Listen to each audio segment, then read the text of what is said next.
New market মোড় জুলাই গণ অভ্যুত্থানে চট্টগ্রামকে অনন্য উচ্চতায় নিয়ে যায়। ছাত্র জনতার অভ্যুত্থানের বছর পূর্তিতে বিকেল ৩টার দিকে ঐতিহাসিক সেই মোড়েই জড়ো হন বিএনপির বিভিন্ন অঙ্গ সংগঠনের নেতাকর্মীরা। সমাবেশে প্রধান অতিথি দলের স্থায়ী কমিটির সদস্য আমির খসরু মাহমুদ চৌধুরী বলেন, জুলাই অভ্যুত্থান ১৫ বছরের দুঃশাসনের অবসান ঘটিয়ে বাংলাদেশকে গণতন্ত্রের হাইওয়েতে ফিরিয়ে নিয়ে এসেছে। বাংলাদেশের মানুষকে সাথে নিয়ে আমরা সফলভাবে আবার গণতন্ত্রের হাইওয়েতে চলতে শিখেছি। পরে বিজয় মিছিল শহরের গুরুত্বপূর্ণ সড়ক প্রদক্ষিণ করে। এদিকে বুধবার বিকেলে বগুড়ার আলতাফুন্নেসা মাঠে খণ্ড খণ্ড মিছিল নিয়ে জড়ো হন কয়েক হাজার নেতাকর্মী। সমাবেশ শেষে শহর প্রদক্ষিণ করে বর্ণাঢ্য শোভাযাত্রা। বরিশালে বিএনপির র্যালিতে অংশ নেন মহানগরী সহ বিভিন্ন জেলা উপজেলার নেতাকর্মীরা। এর আগে সমাবেশে বক্তব্য রাখেন দলের স্থায়ী কমিটির সদস্য সেলিমা রহমান। আমাদের সামনে অত্যন্ত কঠিন সময় এখনো আছে। আমাদের নেতা ভারপ্রাপ্ত চেয়ারম্যান বলেছেন, রাজনীতির গুণগত পরিবর্তন করতে হবে, অর্থাৎ রাজনীতি হবে জনগণের জন্য, জনগণের কল্যাণের জন্য।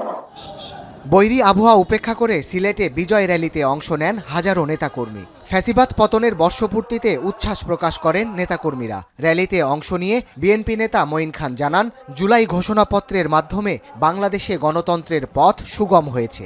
জুলাইয়ের ঘোষণাপত্র গতকাল তারা দিয়েছেন। আমরা বিশ্বাস করি এই ঘোষণাপত্রর উপরে ভিত্তি করে আগামী দিনে যেটা আমাদের মূল যে আকাঙ্ক্ষা, বাংলাদেশকে গণতন্ত্রে ফিরিয়ে আনা এবং এদেশে একটি সুষ্ঠু নির্বাচন অনুষ্ঠিত করা, যার ঘোষণাও গতকাল রাতে প্রধান উপদেষ্টা দিয়েছেন। এই জন্য তার এই নির্বাচনী রোডম্যাপ ঘোষণার জন্য তাকে আমরা ধন্যবাদ জানাই। এদিকে কুমিল্লায় বিজয় র্যালি ও সমাবেশে অংশ নিয়ে দলটির স্থায়ী কমিটির আরেক সদস্য ডাক্তার জাহিদ হোসেন ফ্যাসিস্ট সরকারের আমলে গুম হওয়া নেতাকর্মীদের ফিরে পাওয়ার দাবি জানান। আবার কোন ফাঁক ফোকর দিয়ে আমাদের অনৈক্যের মাঝখান দিয়ে আবার প্রবেশ করতে না পারে, সেই লক্ষ্যে কুমিল্লার সকল মানুষকে অতন্ত্র প্রহরী হিসাবে কাজ করতে হবে। গণঅভ্যুত্থানের বর্ষপূর্তিতে নাটোর ও হবিগঞ্জে বিজয় র্যালিতে নেতাকর্মীদের ছিল সরব উপস্থিতি। স্বৈরাচার পতনের বছর পূর্তিতে নেতাকর্মীদের উল্লাস আর স্লোগানে স্লোগানে মুখর হয়ে ওঠে পুরো শহর।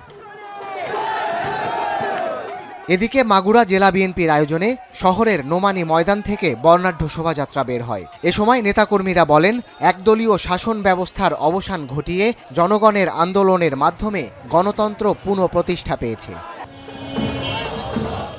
এছাড়াও রাজশাহী, খুলনা, রাঙামাটি, বান্দরবান ও ব্রাহ্মণবাড়িয়া সহ দেশের বিভিন্ন স্থানে বিএনপির বিজয় র্যালি ও সমাবেশ অনুষ্ঠিত হয়। সাদাত শাহেদ, এখন।